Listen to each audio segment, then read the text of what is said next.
想直航闖華東，秋天打卡西湖的楓葉，坐遊船蕩漾南沉水鄉，仲要嘆盡醬排骨、蔥包燴等江南美食嗎？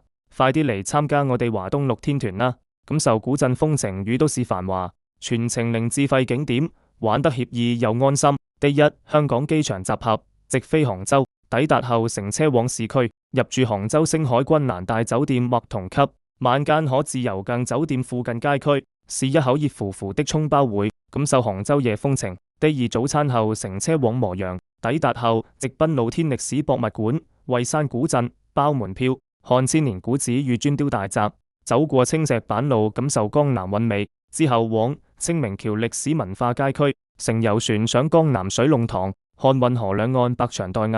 下午行老街入住無陽雷迪森廣場酒店或同級。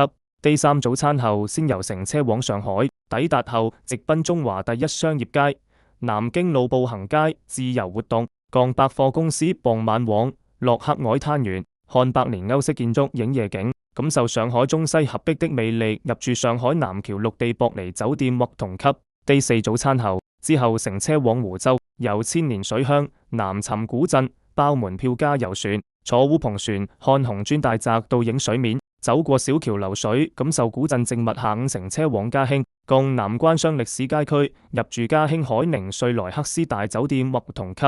第五，早餐後乘車返杭州，遊世界文化遺產西湖風景區，包門票，漫步長橋公園，看楓葉飄落，遠眺雷峰塔與西湖碧波。之後往城市陽台，賞錢塘江壯麗江景，遠觀2023杭州亞運會主場館大蓮花。